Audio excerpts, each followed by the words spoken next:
Good morning, good evening, good afternoon. Welcome back to Cannon Fodder, the channel for Arsenal fans all over this world. Yeah, bank holiday show, short, sharp show on a bank holiday. For those of you who don't know what bank holiday means, it's a national holiday over here in the Isles of the UK. Now, we've got some updates in regards to Kieran Tierney. We've got some news about, I think, Florian Balogun, but definitely we've got some news about Kai Havertz and the conundrum. The £65 million conundrum. Problem, issue. Get on the other side of this music intro.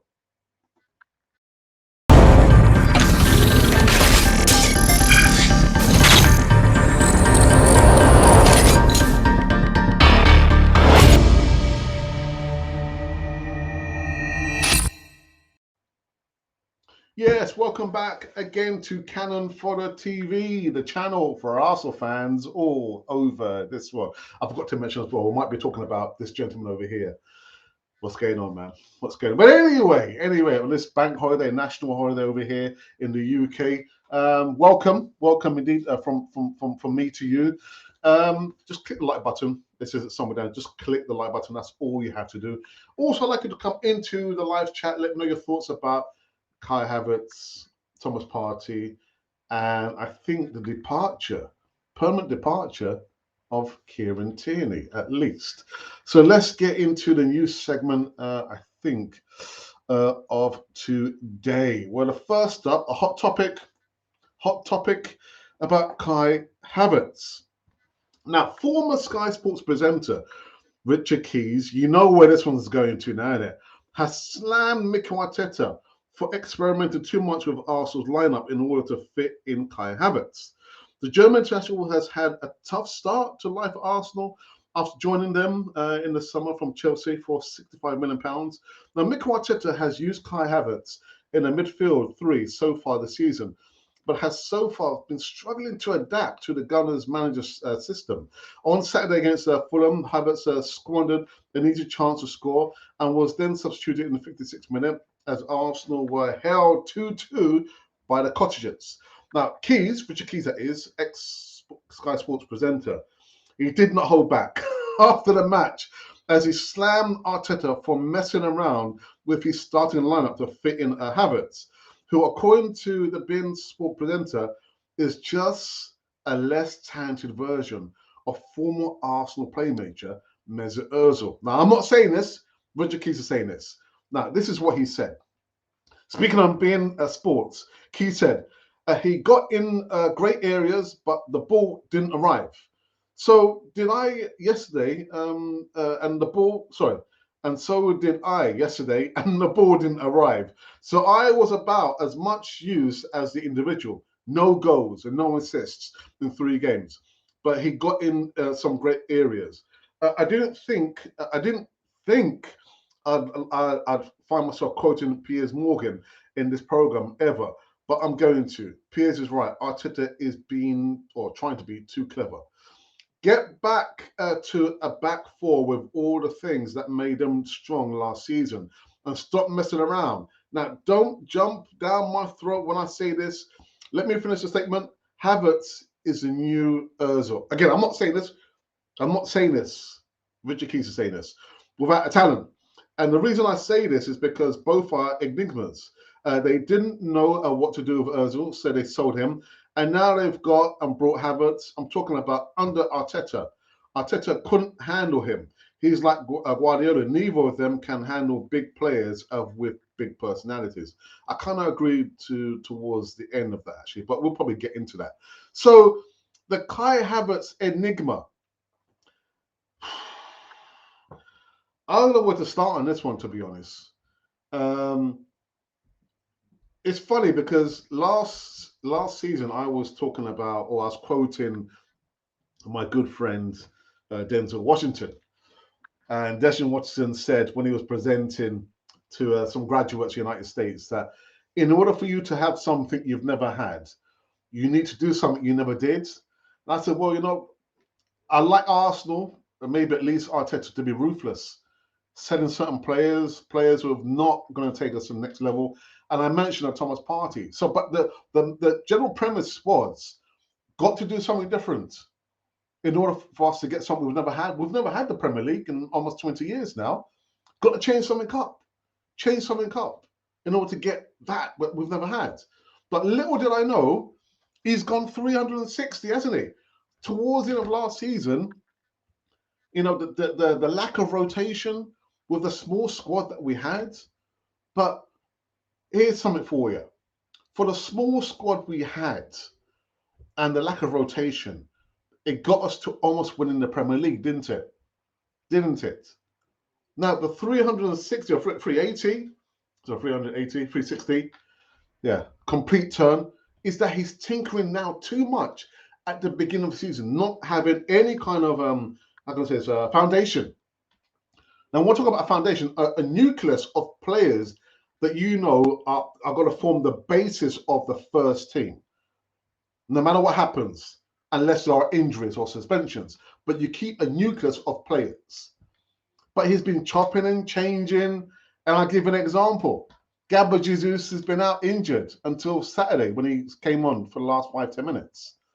Who's been stepping into his shoes? Eddie Nketiah. Nketiah scored 2 goals in 3 games. And in the second game against Crystal Palace, he was the one who got the penalty. And what does he do? He drops him for the Fulham game. So that's what I'm talking about with rotation. Why are you rotating like that for? Is he really trying to be too clever for his own good? I really don't know. Stick with the formula that's gotten you so far. Where's your nucleus? Where's your core group of players? Who is your strongest 11? Use that strongest 11 to go forward. And then when comes the time that you have suspensions or injuries, then you can say, well, you know what, now's the time for me to rotate. But you haven't had that yet. You haven't had it yet. So it's, for me, it's very, very strange. I wouldn't go as far to say that Havertz is the new Mesut Ozil. Oh, you know, he doesn't have talent. He does have talent, obviously. You know, otherwise he wouldn't be a German international.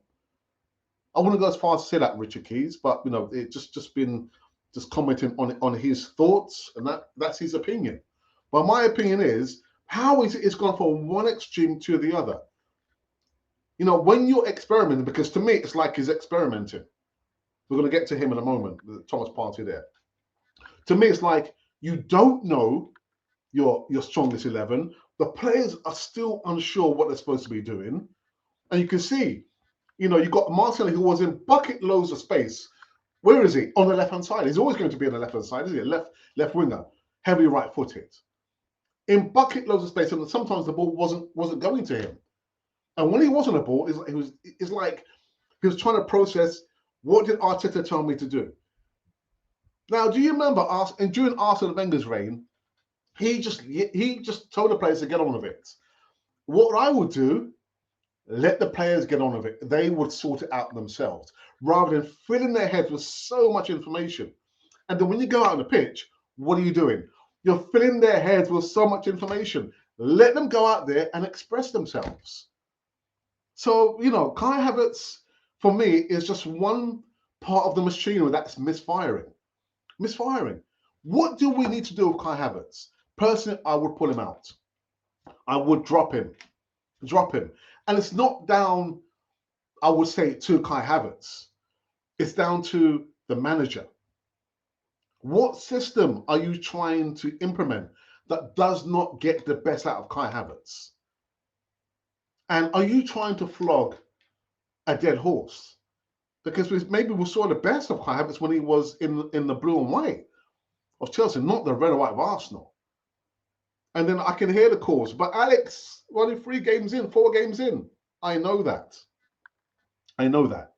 But you saw what happened last season. There are certain games where we just, you know, left, got away with the win. And I'm seeing possibly the same thing, but a team that's so fragmented. So fragmented. It's like you've got the defense. You've got parts of the midfield. You've got the attacking part of the midfield, and you've got the strikers in bits and pieces, fragmented. And it took for the substitution of Arteta to bring on a Fabio Vieira, Eddie Nketiah, and then we saw some remnants of something.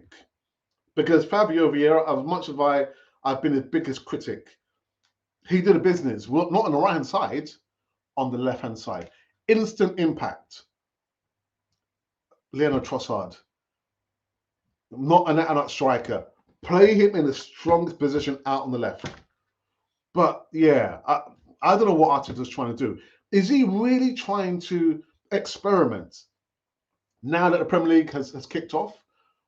Or is it the players not understanding what they're supposed to be doing? All I can say is it's like the 3 games that I've seen, it's like a team that really don't know what they're supposed to be doing. Coming to the live chat, I mean, I don't want to go too hard in, but I'm thinking Kai Havertz is not a Mesut Ozil, and Mesut Ozil is not a Kai Havertz. You can't say that Kai Havertz is a rubbish. He's not a rubbish player. He's a German international, and he plays in the Premier League. What he probably must be thinking, Havertz, how did I get here? How did I get here? Did I have the best of seasons? And they bought me for £65 million? Go figure. Go figure. And I tell you what, I feel sorry for Kai Havertz because I can see that he's lost his confidence. So what I would do, I would drop him. And it's not unfortunate. It has to be done. We play Man United on Sunday. But you can be assured as days follows night or night follows day that Kai Havertz will be in a starting 11. You know, it'll be difficult for, you know, a still inexperienced manager in Mikel Arteta to drop him because they spent £65 million. £65 million, I tell you. Yeah, Richard Keys, I don't agree with everything that you say there, but yeah. And then you know, we're going to talk about Thomas Partey playing on the right as a inverted right back. Inverted right back. For me, stop that experimentation. It does not work. Doesn't work. And yes, inside 1 minute, I think maybe the ball was passed to Bukayo Saka from Ben Wright, methinks. And then you saw who vacated that space on the right-hand side. It was Thomas Partey to be inverted. So I don't know, sometimes as a footballer, you have like an instinct for certain passages of play. And you expect someone to be there when you pass the ball. And I think maybe in his mind, he was expecting a fullback, a right back to be in that position there. Because who else was he passing it to? Who else was he passing it to? So I do not blame Thomas Partey for the first goal. I do not blame Ramsdale for the first goal. And I don't blame Bukayo Saka for the first goal. You might say, oh, but what was Ramsdale doing there? But most goalkeepers like to try and anticipate something like this. And unfortunately, he got caught off his line. Not the first time. Not the first time. But this experimentation with having Thomas Partey as an inverted right back does not work. Doesn't work. For that reason, it's like he got sucked in, didn't he? Running into an inverted position, leaving the right back position exposed. There was no one covering there. Whereas if you had Ben White as a regular, you know, the right back, a flat back 4, you know, it would have been, they would have been further up the pitch. They would have been further up the pitch, and it wouldn't be like you've got, you know, your best player, one of your best players in Bukayo Saka, feeling the pressure of the other players, feeling like he has to, you know, pass the ball back. Bukayo Saka would have been up the pitch if Ben White was our regular right back. Not having Thomas Partey as an inverted right back. It just doesn't work. Because what happens, you leave that part there, that pocket there, exposed. And Fulham took full advantage of it. And I have no doubt Marco Silva would have done his homework. No doubt Marco Silva would have done his homework. Put pressure on that position there. It's going to be vacated because we know what's going to happen. Thomas Partey is going, once he's released the ball, or once you've pushed up, he's going to be inverted, and that space is going to be left open. So Marco Silva would have done his homework, and as well as Ramsdale as well.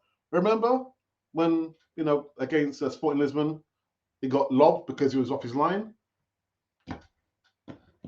Yeah. Anyway, so yeah, to say Havertz is the new Mesut Ozil, I completely disagree with Richard Keys. Completely disagree. It's just that Arteta has to try and unlock his skill set, his mindset. But I can see Havertz has lost his confidence. And just something else as well. Good players find a way. Great players are the way. So good players, whatever the circumstance, situation, they will find the way to do what they need to do there. Great players, you say, I am the way. If you want me to produce, I am that player. But Havertz, £65 million, not being utilized, I think, in the right way. And then you got the likes of Fabio Vieira, you got Emma Smith-Rowe. It's a strange one for me. Really, really strange. So come into a live chat. Let me know your thoughts about, Kai Havertz, Thomas Partey as an inverted right back. Doesn't work for me. Does not work. Anyway, we'll go on to the second news segment. And even this gentleman here must be thinking, oh, thank God I'm not I'm not playing. Thank God I'm not playing. But anyway, also attracted interest from Germany.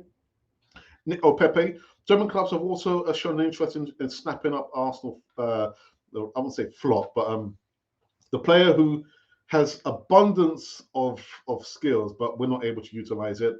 This week has been claimed in Germany. A 28-year-old is in the final year of his contract, and nowhere close to being involved in Mikel Arteta's plans. Although he's been training on his own apparently at London Colney. He has not been part of Arsenal's preparations at the start of the season. The club are actively looking to move him on. The Gunners want to sell Pepe, and the club are actively waiting for offers to land on their table in the coming days. Remember, we've only got a few more days before the transfer window closes on Friday, which is the 1st of September. There is interest from Saudi Arabia in Pepe, but nothing. But according to the German outlet Fußball Transfer, clubs in Germany are also interested in him. So I don't know what's going to happen to him, man. They must be thinking, oh, thank God. Oh, I don't want to be a part of this mess. There's a mess here. I don't want to be a part of the mess. Anyway, some more, I've probably covered this before. Kieran Tierney, Real Sociedad welcomes a brave heart in Kieran Tierney. When Tierney arrived at Arsenal in 2019, he was regarded as the solution to our left-back problems as we were reaching the twilight of Nacho Monreal's time with the club, and Said Kolasinac wasn't up to scratch. His time at Arsenal has been plagued by a series of injuries, but he always put up committed performances and tucked in jerseys in every time he played for Arsenal. Now, when Arsenal let Kolasinac leave on loan before his eventual departure, Tierney was ever-present in the team, but he always tended to have lengthy injury layoffs, which hurt the squad in the long term. There was a strong run into the Europa League that saw Mikel Arteta weaken Arsenal's midfield to field Granit Xhaka play left back, which saw the Gunners lose out in the semis to Unai Emery's Villarreal. Then 2 seasons ago, Tierney and Partey injuries played a major role in Arsenal missing out on Champions League qualifications. Now, it is truly, I think, the end of the road for Tierney, although he's gone out to Real Sociedad, a great team, actually, and a great part of the country in Spain. As about the start of the adventure in La Liga sunshine, and I personally hope that he enjoys his football at the club. Real Sociedad is currently in the UEFA Champions League after an impressive 4th place finish in La Liga last season. So the potential for Tierney to feature against Arsenal in the competition will be a juicy prospect. But good luck to him. He has a contract until 2026, so Arsenal can take their time and make a decision on the future further down the line. But I'm sure all of you would agree with me that, for the time that he did play for us, Kieran Tierney was, for me, I love defenders who know the art of defending, and boy, could he do that. It's just the injuries, and then the arrival of Zinchenko, inverted Zinchenko. What's going on? Arteta loves the invert, doesn't he? The inverted. Anyway, we go on the next news segment. I think I've just kind of spoken about this, isn't it? About Thomas Partey as an inverted right back. Well, at least on social media, Arsenal manager Mikel Arteta has been heavily criticised over his decision to play Thomas Partey in the right back position against his favourite midfield role. The midfielder has been deployed at the right back for all of Arsenal's first 3 games in the Premier League, with Declan Rice taking over the central midfield role. Since a few years ago, Arteta appeared to have won praise for improvising a role that many believe Partey had assumed perfectly up until their disappointing draw against Fulham on Saturday. It's pathetic. I'm actually furious. What frustrates me is that the most is that he did this during pre-season. Then I could, if he did this during pre-season, then I could understand that you are trying something. A frustrated Arsenal fan told Talksport. Partey at right back is wasted. Last season we came second in the league last season by playing Partey, Xhaka, and Ødegaard. You got rid of Granit Xhaka, moving Thomas Partey to right back, and you've put Declan Rice there and put Kai Havertz, who's played for Chelsea. Whoever long and has ever played in the midfield, it makes no sense. Why would you try this? Arteta assured Partey of his place in the team, despite initial talks to move away due to the arrival of Rice and Jorginho. Now, Arsenal play Man United in the next game on Sunday. So,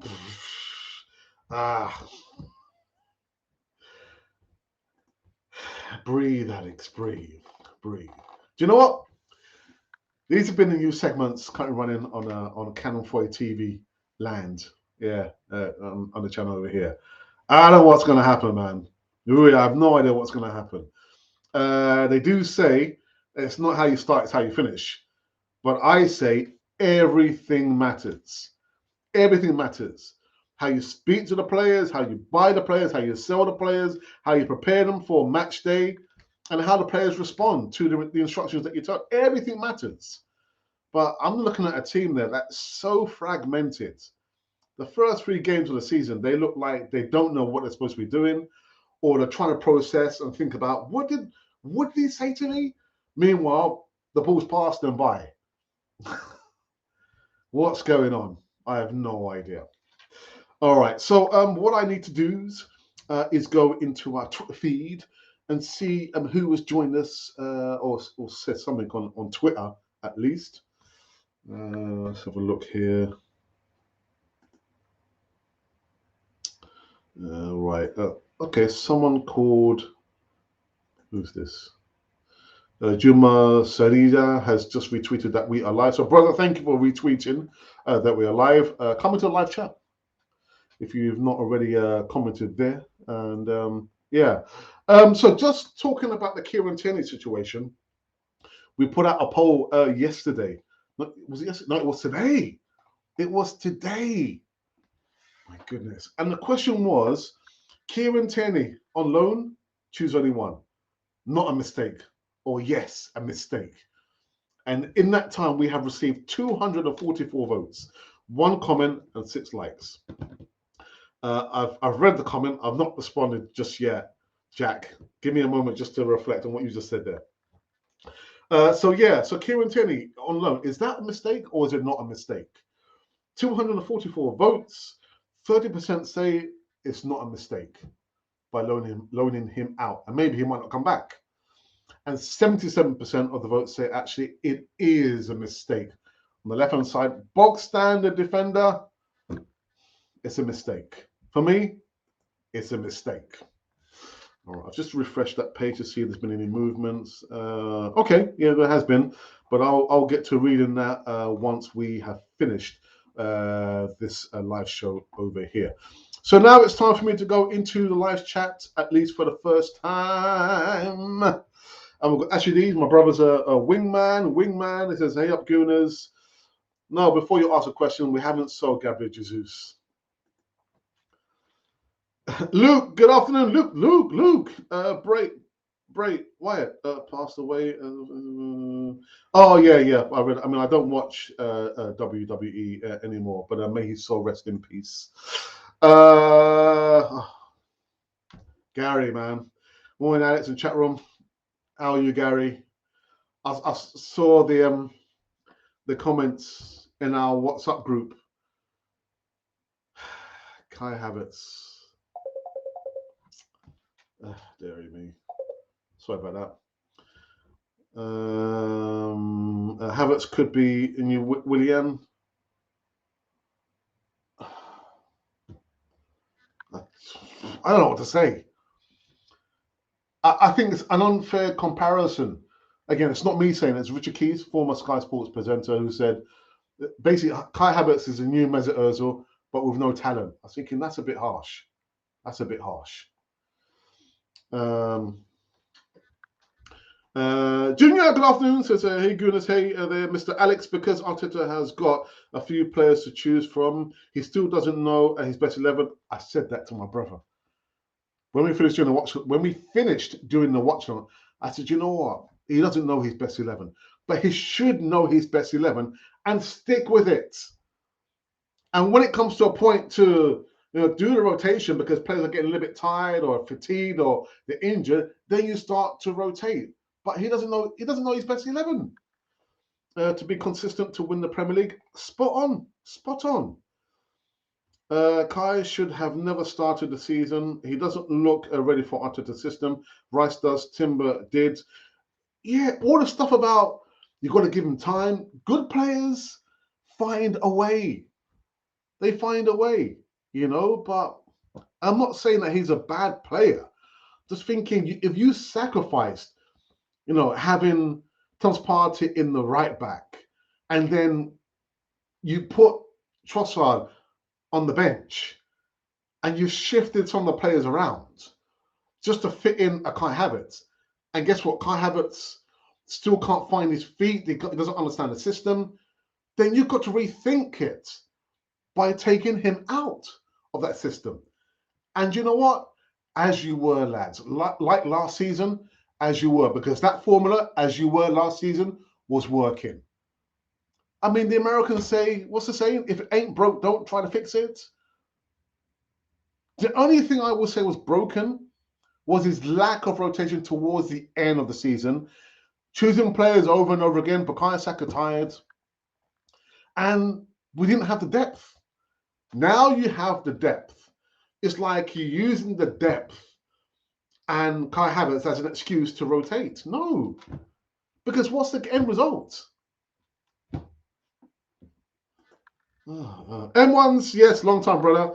Good day, Alex, and all the gooners. With a smaller squad, Mikel had to trust regular players in regular positions. Rotation,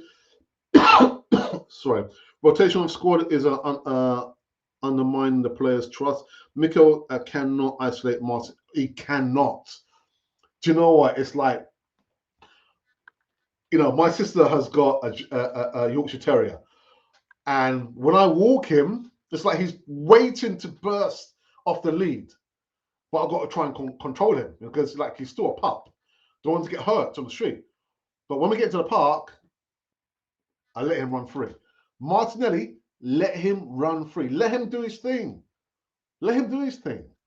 But it's just like you've given him instructions that he's thinking, oh, what should I do? I'm in this position. I don't know what to do. Oh, my goodness. Grealish took a season and he was on form before he joined City and cost more. Also should be able to give him time. Vieira showed what a year on vetting could result in. I mean, all this stuff about him needs to be beefed up. And is he a number 10? Is he a number 8? What's his role? It looks like we found the answer, isn't it? Have him out on the left-hand side, whipping those crosses in, isn't it? Trossard worked well, feeding Martin. He did. And what happened? We took him off. Zinchenko and Gabriel are necessary for Arsenal to regain control, along with Partey back in the original position. Keep him in the centre of the midfield. Keep him in the centre of the midfield.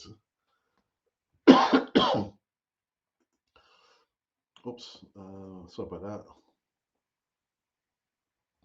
Bye-bye, Pepe.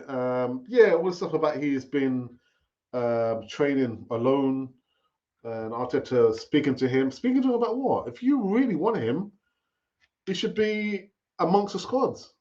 the squad of well, the substitutions as a natural competitor or competing for that right side of the wing position for Bukayo Saka. So I tend to agree. You know, I mean, I was just thinking, there could be we're going to give him one more chance, but I think he's out, man.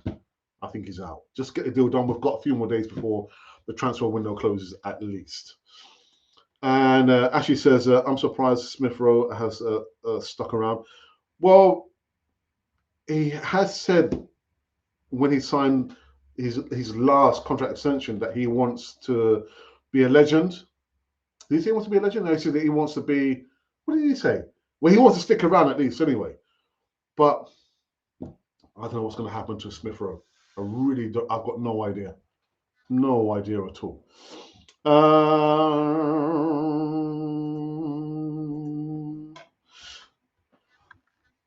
What a mess. It's just like I don't even know what to say. Don't know what to say.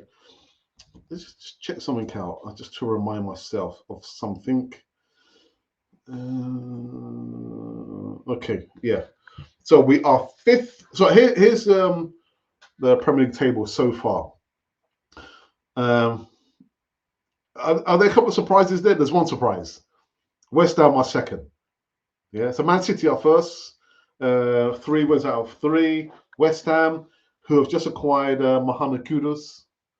I'm not sure if Lucas Paqueta is going to be staying or going and staying. But it looks like they're kind of getting their chess pieces into the right positions now, isn't it? Anyway, third is Denmark down the road. Fourth is Liverpool, who just beat Newcastle, just scraped past them with 10 men. Virgil van Dijk, red card. I'm not sure, was it a red card? And Arsenal are in 5th place with Brighton Hove Albion in the 6th position. And Aston Villa, good win for Aston Villa yesterday. In 7th place. So that is the table there. Dearie me. Yeah, Colin, man. Yeah. I've tried not to rant and rave about this one. Alex, let's go, Slackers. Smash that like button, gently smash it. Or Alex will fire me. I would never do that. I would never do that.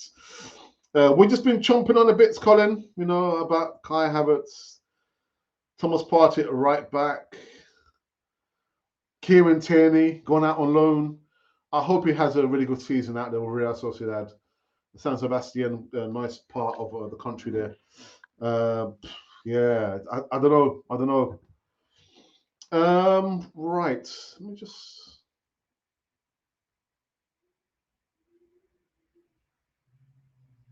All right. Okay. I've just seen something there that doesn't concern any football. Doesn't concern any football at all. Okay. Let's have a look. Let's go through these last few ones before we wrap up this one. Fabio, not known as Vieira, is keeping his on the bench or worse.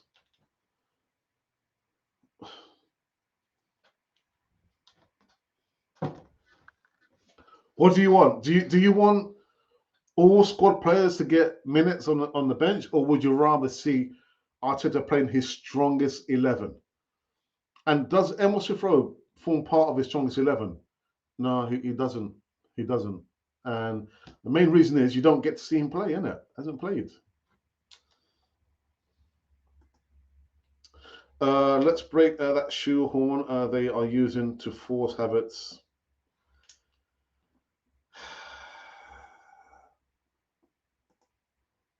I just don't know what to say. I don't know what to say. I think because I said everything I had to say inside 35 minutes. So do you know what? I think we're going to call this one quits. I just missed a phone call from the missus, from my wife. So I guess I'm going to have to give her a call back on this. Okay, yeah. So I'm hoping we're going to be having some new faces this week. As you know, this is the last week before the transfer window closes. Next week, in regards to the platform, that is, it will be the return of the Easy Talk almost every Friday. So next Friday. I will be doing a show this Friday, though, with James Rowe and I think maybe one other contributor. but we're going to be talking about some other bits and pieces. Yeah, I guess maybe the usual suspects in Kai Havertz, maybe Thomas Partey, but definitely about Mikel Arteta in the Champions League. And I think that is going to be it. I think. Yeah. So look out for this week, though. I'm hoping to have some new faces. We lose some, we gain a lot.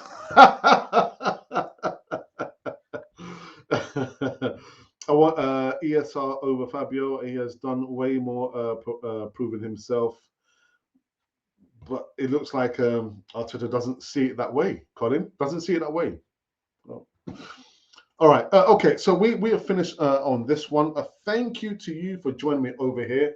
I will be back tomorrow, giving some more live news segments.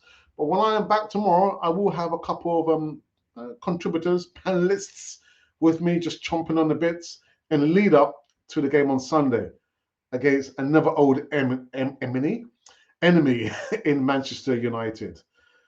Ah, dearie me. Mikel Arteta, the new Tinkerman arrives. Anyhow, this has been Cannon Fodder, the channel for Arsenal fans all over this world.